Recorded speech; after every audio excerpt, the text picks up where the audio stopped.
Et il y a des personnes qui accèdent à un poste et ils sont motivés, ils veulent bien sûr faire un effort, ils veulent partager leurs connaissances, mais quand qui sont là au niveau de la réalité, c'est très différent et ils perdent leur motivation par la suite. C'est Oui, ce c'est qui ça. se Donc, passe généralement. après quelques années, donc, tu dis, donc, je peux laisser l'indemnité, par exemple, de la responsabilité.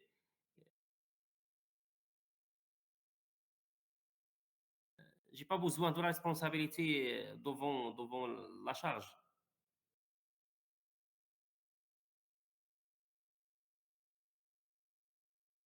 Donc, vous avez dit que vous avez beaucoup de responsabilités, c'est ça?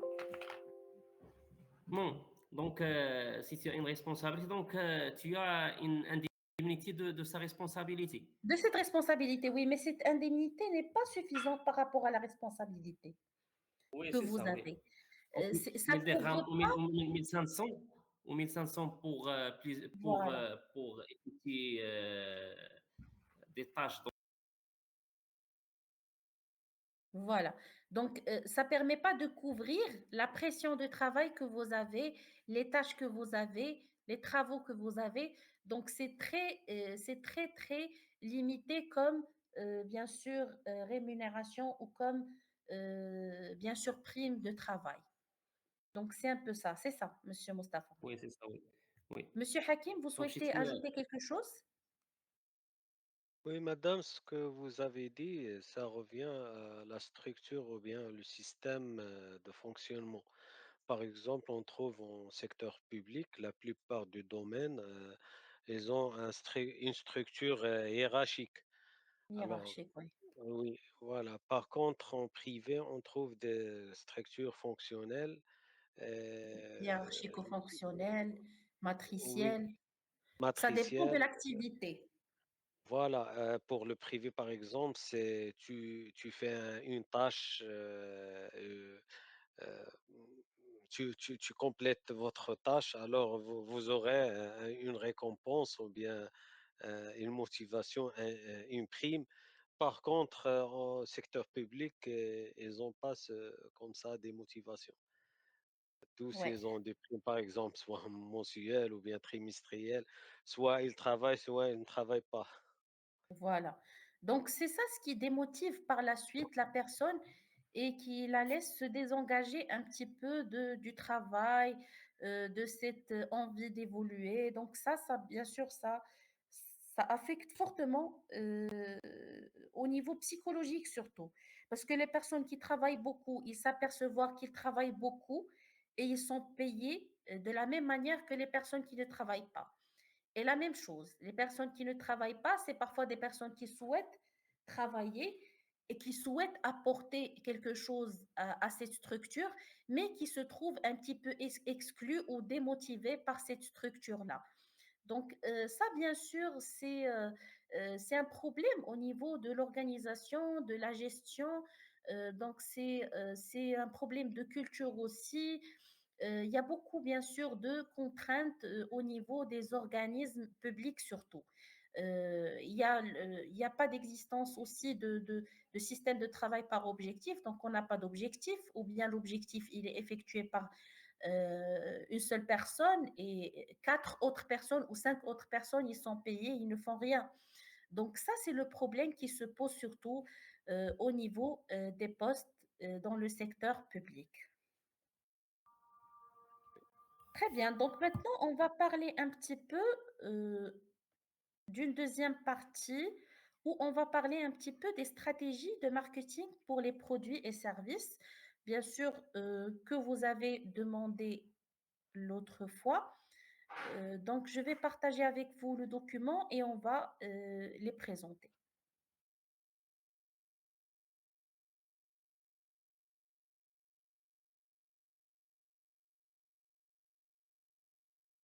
Les stratégies pour marketer un produit ou un service. Donc, en parlant des produits et services. Donc, pour promouvoir un produit ou un service, il faut créer ce qu'on appelle image de marque. Donc, pour tout ce qui est personnel, c'est le personal branding. Et pour les produits et les services, c'est l'image de marque. Donc, une image de marque attrayante et engageante. Ça veut dire qui est attirante à la fois et engageante. Ça veut dire que, bien sûr, il faut toujours, lors de la prise de décision d'achat, il faut penser à, bien sûr, cette marque qui nous vient à l'esprit, qui est toujours présente dans notre esprit, qui est reflet de la bonne qualité et qui est reflet du bon prix et aussi qui permet bien sûr de répondre ou bien de satisfaire nos besoins. Donc tout d'abord, pour marketer un produit ou un service, il est très important de comprendre son audience ou bien sa cible. Ça veut dire à qui on s'adresse. C'est très différent. Lorsqu'on s'adresse à des personnes âgées, c'est surtout la télévision, la radio. Donc, c'est ce qu'on appelle les médias traditionnels. Mais quand on vise une tranche d'âge plus jeune, donc c'est surtout les réseaux sociaux, c'est Facebook, Instagram, TikTok, donc c'est un peu ça. Donc l'audience, ça diffère. Euh, Là où diffère l'audience, donc aussi les médias utilisés, ils sont différents. Et quand on vise, bien sûr, il y a des produits qui visent le grand public, ça veut dire qu'ils sont destinés à tous les âges. Donc ces produits-là, ils combinent entre les médias traditionnels et également ils combinent avec les médias et les réseaux sociaux, tout ce qui est d'actualité. Tout d'abord, donc il faut faire une petite recherche. Ça veut dire pour définir sa cible et c'est l'étape la plus importante au niveau du processus de marketing. C'est l'identification de la cible ou bien de l'audience. Donc, il faut enquêter et analyser les données clients selon l'âge, le sexe, l'intérêt, les localisations. Donc, cette tranche ou bien cette cible, où elle se situe, quels sont ses intérêts, quel est son âge, donc est-ce qu'on vise les hommes, les femmes, etc. Donc, il faut identifier également les problèmes ou les besoins que le produit ou bien le service résout. Ça veut dire, euh, j'ai besoin, par exemple, d'un produit. Donc, ce produit, il doit répondre directement à un besoin. Donc, j'ai besoin d'une connexion Internet. Donc, j'ai besoin d'un service qui va me permettre d'installer Internet au niveau, bien sûr, de la maison ou bien de mon téléphone. J'ai besoin de la fibre, j'ai besoin d'un Wi-Fi mobile, j'ai besoin d'un abonnement téléphonique. Donc, ça dépend un petit peu du service que l'on cherche ou bien du produit que l'on cherche. Donc, ça répond à un besoin spécifique, ça résout un problème spécifique. Donc, la segmentation. Donc, on a la segmentation, c'est la répartition. لأننا كنجزئوا هذيك la cible pour des groupes spécifiques. يعني عندنا des groupes spécifiques.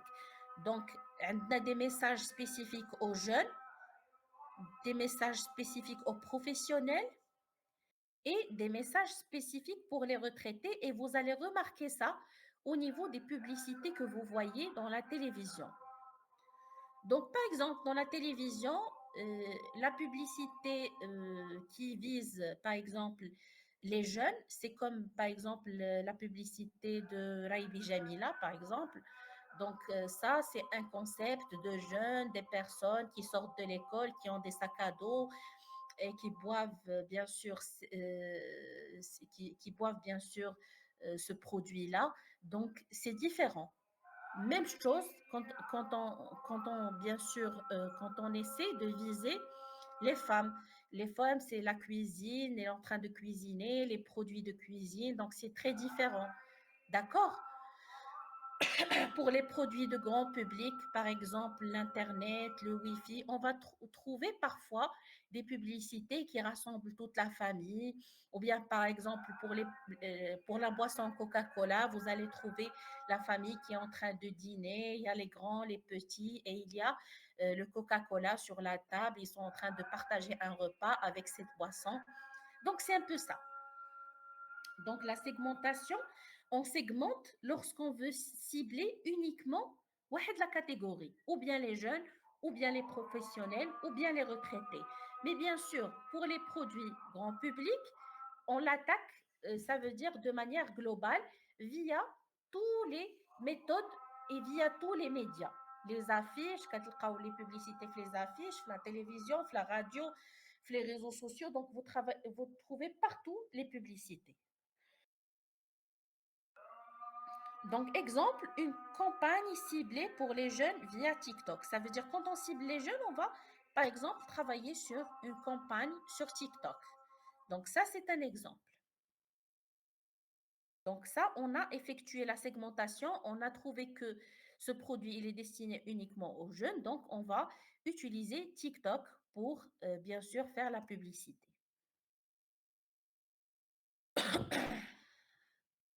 Donc, construire une identité de marque forte.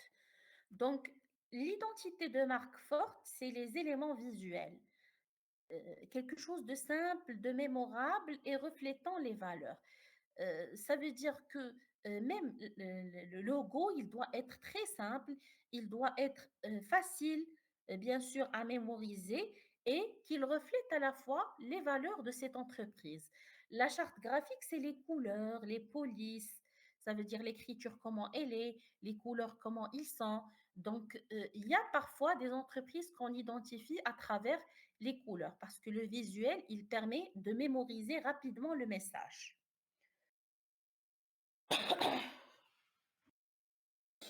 Aussi, au niveau de la construction d'une identité de marque qui est forte, le message clé, il est très important. Ça veut dire que vous allez définir ce qu'on appelle l'unique selling product. Ça veut dire la valeur unique. Ça veut dire pourquoi je vais choisir ce produit ou bien ce service et pas un autre. Vous allez essayer de travailler sur une valeur sur laquelle vous vous différenciez par rapport aux autres. أنا غنشري هذا le produit لأن زايدين فيه واحد des caractéristiques que je ne trouve pas dans un autre produit. Donc, il faut se différencier. Donc, et il faut bien sûr intégrer ça au niveau du message, au niveau de la publicité. On essaie de mettre en valeur cette différenciation. D'accord?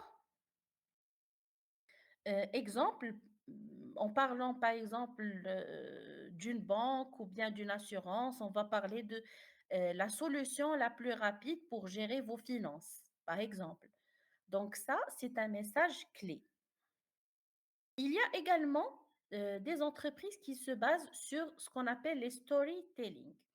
Ça veut dire on raconte une histoire autour d'un produit. Et je vais vous donner un exemple qui est diffusé actuellement au niveau de la télévision. Par exemple, c'est Marjane en parlant des produits bio.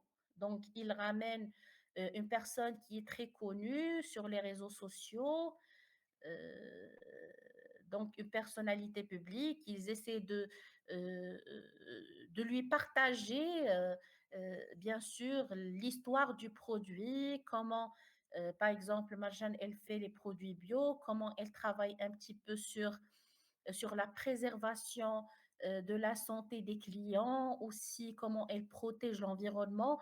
Donc, elle essaie de diffuser un petit peu ses valeurs et son identité à travers une publicité. D'accord? Donc, ça, c'est le storytelling. Donc, on parle des origines, des missions, d'impact, etc. Donc, action pratique qu'on peut prendre dans ce cas-là, c'est créer un slogan court et percutant. Donc, les slogans, c'est par exemple, vous trouvez Maroc Télécom, le slogan, c'est عالم جديد يناديكم. Un monde nouveau vous appelle. Ça, c'est un slogan publicitaire. D'accord? Donc, c'est le message qu'on essaie de transmettre à travers cette entreprise-là.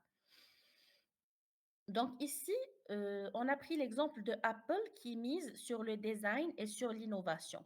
Donc en parlant de Apple, automatiquement, on la catégorise comme un produit supérieur à tous les autres produits de technologie. Donc il est bien sûr, ou bien il figure dans une case très spécifique. Donc c'est le design, c'est l'innovation, c'est la qualité, c'est la sécurité, c'est plusieurs choses que l'on mémorise en tête.